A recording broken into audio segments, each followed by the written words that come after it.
Happy Metaphysical Monday, everybody. Today I want to talk about how to heal your inner child, how to love, to reassure, and to magically visit your inner child in a way that can change your present life. The reason I want to talk about this on Metaphysical Monday is because this has to do with the idea that time is an illusion and that all things are occurring simultaneously. I went to a chart reader last year, basically almost 1 year ago today. His name is Gal Sassoon. He's amazing, and I highly recommend him. If you get a chance, you should look him up. It's not very expensive. And one of the things he told me, along with piles of other useful information, was that I should revisit my inner child specifically between the years of 1989 and 1993. This was for me, so for you it could be different, but it was essentially to revisit my inner child at a time of deep inner turmoil. And he explained it like this: the inner child is still there in that time, just like I'm here in this time. And so I can use the technique of activating my imagination to go to my inner child at that age and visit him now, to bring these two pieces of me together and to sit with that inner child and to reassure that inner child and send that inner child love. I have taken that and I've sort of turned it into a 7-step process, because step-by-step processes really help me to understand and to implement sort of spiritual or metaphysical truths. So I'm going to give you those 7 steps in just a minute. But the reason I think this is so important is because in our culture, we are taught to, as children, we are taught to suppress many of our natural instincts. We are taught to suppress curiosity and instead find the right answer. We are taught to suppress imagination and instead to study the external things that are being given to us. We are taught to suppress fun and value work. Our culture is very results-driven, performance-driven, and that is antithetical to everything that your inner child stands for and wants to do in life. We are, by our natural innate instincts, we are curious, we are fun-loving, we are imaginative beings. And our culture, for various and sundry reasons, tends to stamp that out of us. Not always deliberately, but sometimes deliberately. But the point here is, if we can become aware of that, and we can realize there is a lot of value in accessing our childlike wonder, our childlike nature, and our childlike innate way of being, then that can have transformative, impactful results on our current, present-day self. So at our core, all we want is love, recognition, harmony, and expression. Those are the things as children that we look for. And we are taught that we can get those things by performing well, by doing right, as opposed to just by relaxing into our fun, following our passion, following our joy, and having a good time. So in order to access your inner child, to reconnect with your inner child, there are a couple steps that you can follow that have worked well for me as I've implemented this process in my own life, and it has had transformative and concrete results on my present-day self. I've become more easily able to play, more easily able to relax. I've let myself off the hook from the external pressures of trying to quote-unquote succeed in life, and instead I'm just following the things I like to do. I like to explain stuff. I like to teach stuff. I like to be on video. So this is a new thing that I'm doing basically as a result of following the 7-step process I'm about to give you now. Other added benefits are that it can actually help to heal your trauma. If you're deeply suffering from trauma, obviously you can seek mental health, professional help, but you can use this process to visit your inner child, and you will be amazed at the wondrous results you can have. So here we go. Step 1 is to breathe. Sit in a place where you can have a meditative state of being, where you won't be disturbed. You only need 10 minutes. You can do this for as long as you want, though. But sit quietly, close your eyes, and step 1 is to breathe. To take a few deep connecting breaths in and out like this.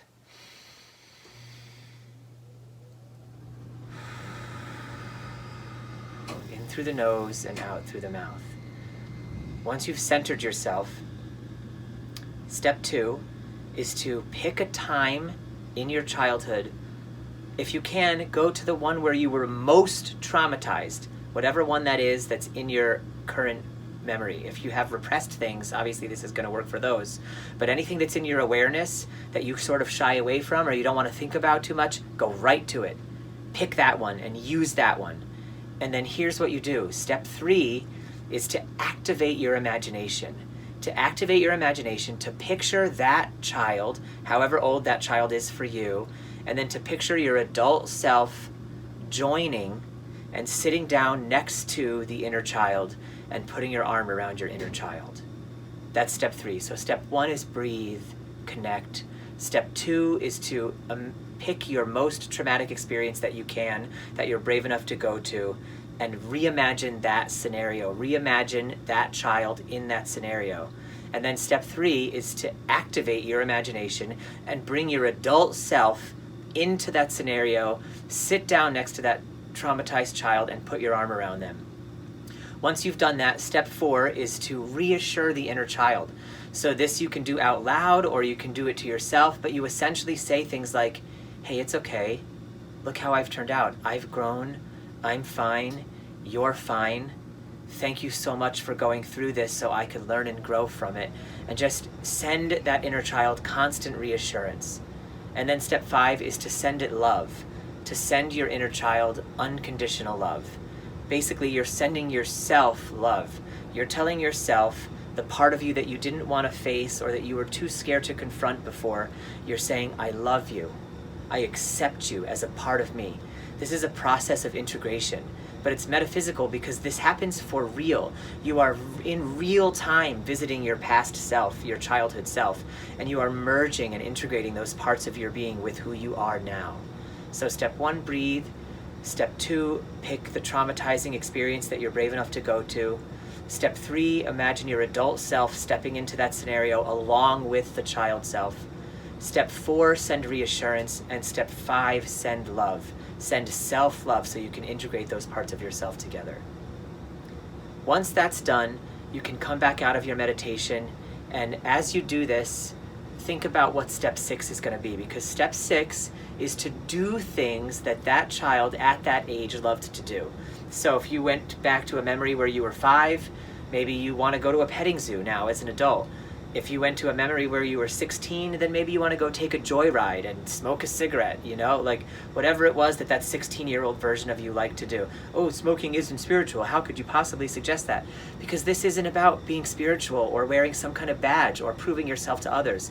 This is about going internal and giving yourself permission to have fun, to do the fun stuff now that inner child missed out on because they were traumatized or because they were sad or because they went through turmoil.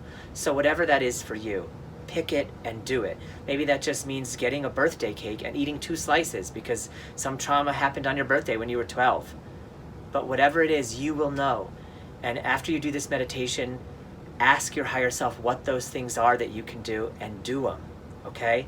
The chart reader for me said I should watch movies, TV shows, and listen to music from the years of 1989 to 1993 when my inner child was going through a lot of turmoil. And I did that.